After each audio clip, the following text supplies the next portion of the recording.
So 2 days ago, the calendar shifted, and the Hebrew calendar moved from the month of Passover into the month of Issachar.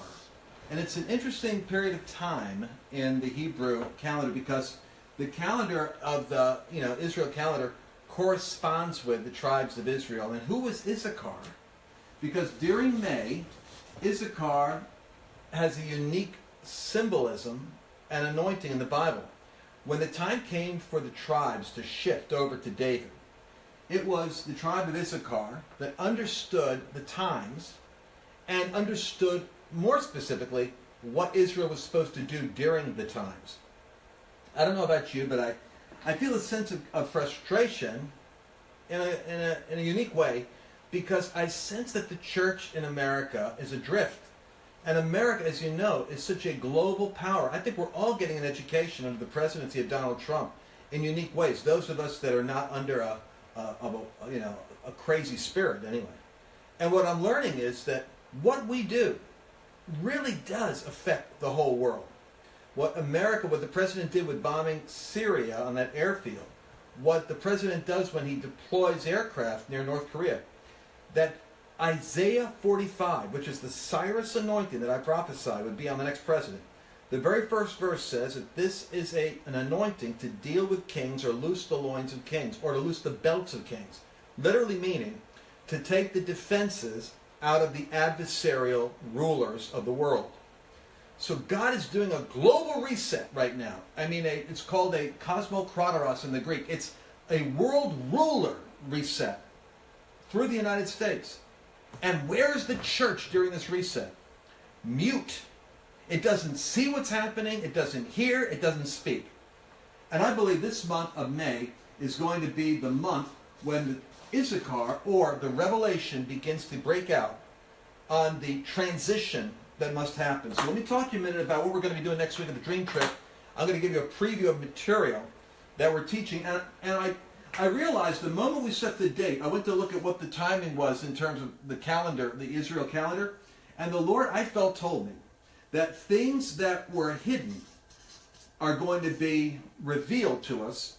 Things that God has hidden for us will be revealed to us during the month of May.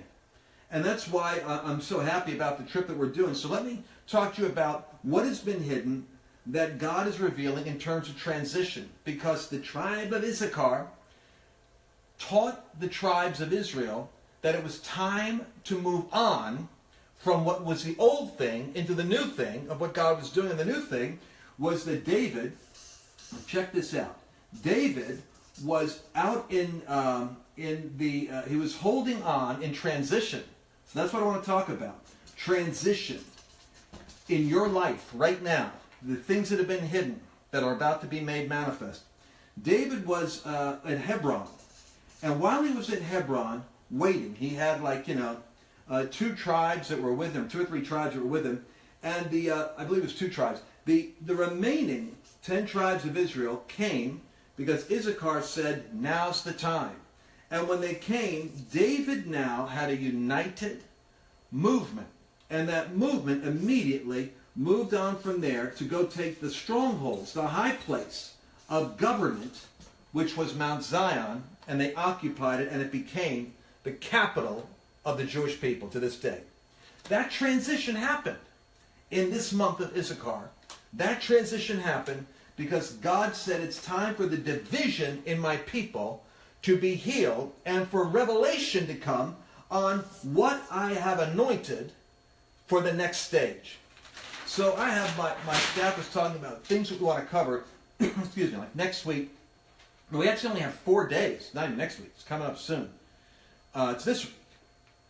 And one of the things we're going to be covering is the power of transition and the 4 stages, and I wonder which one of these you might be stuck in or locked in. The model looks like this. There are 4 basic stages of a convergence flow. The first stage is when you go for it. And in this stage, woo, everything is humming. I mean, this is kind of like harvest time. This is when the calling on your life is working, and you are You are happily engaged in the thrill of the activity that God has for you. But then you hit another stage, and I wonder how many of you are here right now, where you feel boxed in. And in this stage, there's a certain dullness that starts to come over you. There's a fatigue of repetition. There's a sense of frustration that there's more in you that wants to come out, but that it's boxed in and confined in your present situation.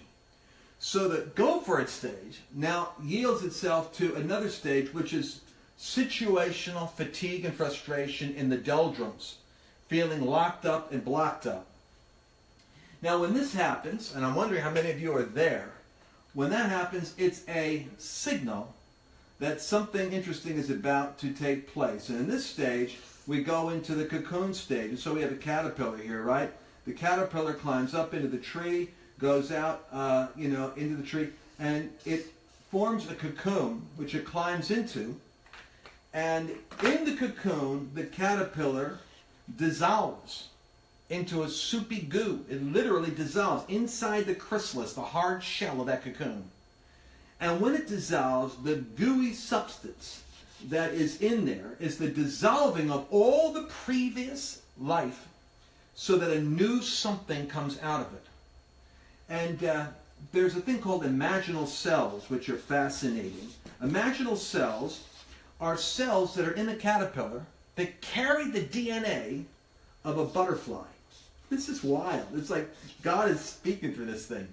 Inside of your recreated spirit, there is the DNA blueprint of who you really are, your heavenly identity, and your unlocked spiritual potential as a new creature.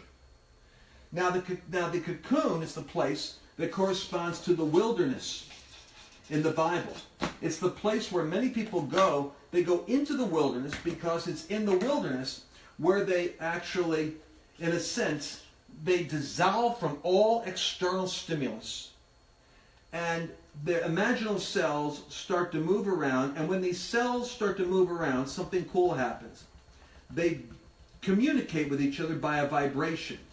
And as they start to communicate by a vibration, check this out. As they go out and vibrate with one another, they start to form a new species. And what that means is, during this stage, the imaginal cells, is you start to have a conversation with God, and God starts to speak to you to quicken in you the part of you that resonates with your future identity. You start to listen to certain ministries, certain voices, have conversations with certain people. And when they speak, your spirit starts to come alive, because the imaginal cells, when they come into contact with each other, they start to bond. And when they bond, they form the butterfly. And so during the cocoon stage, you're going to be isolated. It seems dark. It seems that people don't understand you. You wonder where God is. But if you pay attention to what's going on inside of you, there is something new beginning to be formed.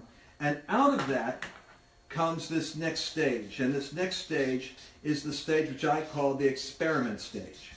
The experiment stage is when you first push out of the cocoon and start to fly. It's when you practice the new possibilities of what God's called you into. In many cases, this is why universities send professors away on a sabbatical. They go out on the sabbatical because they wanted to get away and get renewed. And how many of you, like me, I'm like, I never took a year off in my life. I always thought it was too busy. Now I'm thinking how dumb it is, really. If you could, you need to take a month off or 2 months off, so that when you're in the doldrums, you're able to go into the cocoon. Now watch this. Some people go through this cycle in a short period of time, because what's happening isn't a radical transformation.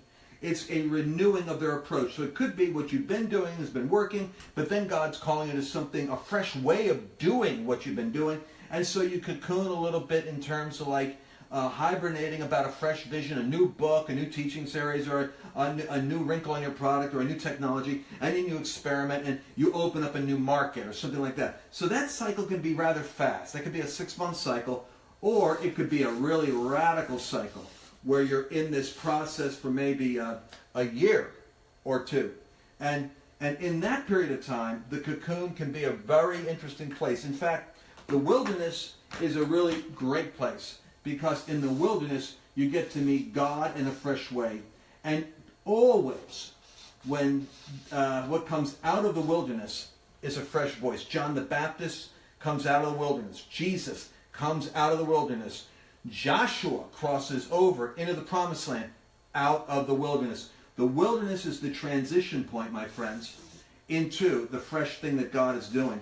And it's the making of us as a people. So, what I want you to do is I want you to really sincerely think about who you want to do training with next week. Or this week, 4 days from now. It's like only 4 days left. Because I'm going to be walking people through the process of transition into their future self. Lance Wallnau. We're going to be doing the dreamtrip.com and then / I guess I could do dream trip. Either one, live stream. Or live stream. Because what I did tonight was lancewallnau.com / it's a WAUNAU live stream. What I did tonight was a pre-coaching event with several hundred people where we discussed the documents or the preparation for this week. So I've got like an hour's worth of material and some downloads, like around 10 pages of really powerful stuff I want to send to you. As soon as you sign up, I recommend you go ahead and get 2 or 3 or 4 people together that want to do the process together. Form your own micro group. Form your own your own team that'll go through the process. Split the cost up between you, because this week I'm thinking deliverance is going to be coming to Israel. Transition is going to be accelerating. Clarity is coming. And I look forward to seeing you. We only got like 4 days left with this open door. Get the coach material, get the PDFs, get the training, and you're going to be joining a very powerful event in Lake Tahoe, Nevada.